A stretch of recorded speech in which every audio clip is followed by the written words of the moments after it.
সোণাপুৰৰ কচুতলিৰ উচ্ছেদৰ নামত সংঘটিত বৰ্বৰ গুলীচালনাৰ ঘটনাৰ প্ৰতিবাদত বিক্ষোভ প্ৰতিবাদী কাৰ্যসূচী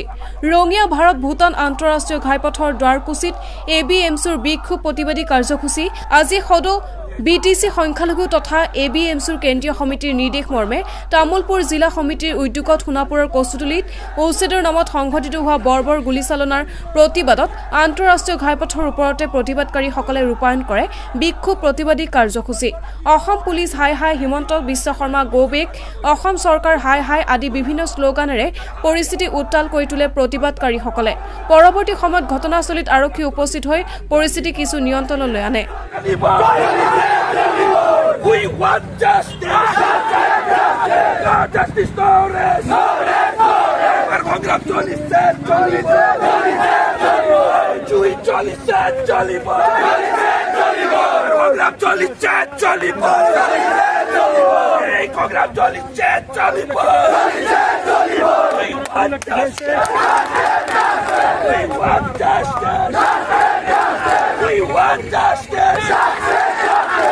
বিশ্বকৰ্মা হুঁশিয়াৰ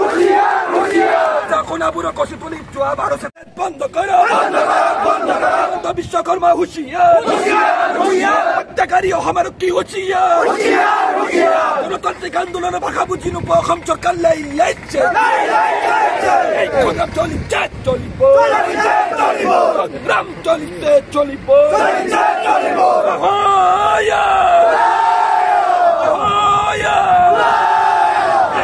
চলিছে চলিব সংবিধান বুঝি নোপোৱা চৰকাৰ হাই হাই হত্যাকাৰী অসম চৰকাৰ হাই হাই গৃহমন্ত্রী মুখ্যমন্ত্রী হিমন্ত বিশ্ব শর্মা হুঁশিয়ার ভূমিহীন বুঝতে চলো বন্ধ করো মুসলমানের সাংবিধানিক অধিকার কাঢ়ি নিয়ে অসম চৰকাৰ হাই হাই We want justice. We want justice. No justice, Torres. No justice, Torres. তারিখে 12 তারিখে কামৰূপ মহানগৰ জিলাৰ কচুতলিত অসম আৰক্ষীয়ে অসম চৰকাৰে মিলি উচ্ছেদৰ নামত যি 3জন ব্যক্তিক বৰ্বৰভাৱে গুলীয়াই হত্যা কৰিলে এই হত্যাকাণ্ডৰ প্ৰতিবাদত আজি আমি তীব্ৰ প্ৰতিবাদ সাব্যস্ত কৰিছো আজি ABMCয়ে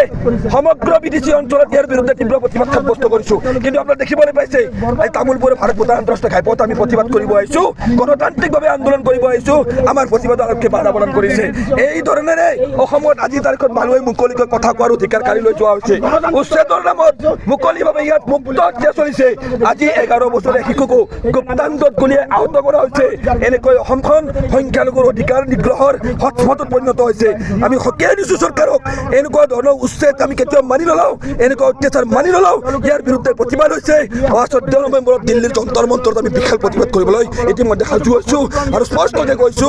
এনেকৈ 200 বিঘা মাটি খালী কৰিবলৈ এইখন চৰকাৰে 150টা পৰিয়ালক গুলীয়াই হত্যা কৰিব নেকি আমি প্ৰতিবাদ কৰিব আহিছো আমাৰ সংখ্যালঘু মুছলমানৰ ওপৰত অত্যাচাৰ হৈছে আমাক এনেকুৱা আৰক্ষী বাধা দিছে আজি আমাক গুলীয়াই মাৰক এই কথা আমি স্পষ্টকৈ কৈছো আমাকো গুলীয়াই মাৰক কিন্তু আমি এনেকৈ সংখ্যালঘু নাগৰিকৰ ওপৰত অত্যাচাৰ কৰিবলৈ কিন্তু আমি নিদিওঁ ABMC হাত খাব দিবই নাথাকে ইয়াৰ বিৰুদ্ধে প্ৰতিবাদ চলিছে প্ৰতিবাদ চলিব আমি আগুৱাই যাম সংগ্ৰাম চলিব এই নাগৰিকখিনিক অসমৰে নাগৰিক নিশ্চয় মাননীয় মুখ্যমন্ত্ৰীও কৈছে যে তেখেত সকলে দৰং বা কোনোবা নগৰ চাইডৰ মানুহ এতিয়া কথাখিনি হ'ল স্পষ্ট কথাখিনি স্পষ্ট হৈ পৰিছে যে মুখ্যমন্ত্ৰী ডাঙৰীয়াই কি কৈছে মুখ্যমন্ত্ৰী ডাঙৰীয়াই কৈছে যে উক্ত মানুহখিনি ভাৰতীয় নাগৰিক দৰং আৰু মৰিগাঁও জিলাৰ নাগৰিক বুলি কৈছে তেনেহ'লে নিজৰ দেশৰ নাগৰিকক এনেকৈ উচ্ছেদৰ নামত কিয় হত্যা কৰা হৈছে সেই প্ৰশ্ন আমি ABMC উত্থাপন কৰিছো আমি স্পষ্টকৈ জনাইছো যে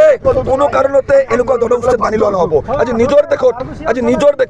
দেশৰ নাগৰিকক এনেকৈ কিয় অন্যায় অত্যাচাৰ কৰা হৈ আহিছে হিমন্ত বিশ্ব শৰ্মা ডাঙৰীয়া আজি আপোনাৰ ইমান শক্তিশালী গৃহ বিভাগ আছে আজি ইয়াত ইমান আৰক্ষী বাহিনী আপোনালোকে গিজাই দিছে ABMCৰ আন্দোলন ৰুদ্ধ কৰিবলৈ তেনেহ'লে আপোনালোকে ৰক্তপাত নোহোৱাকৈ কিয়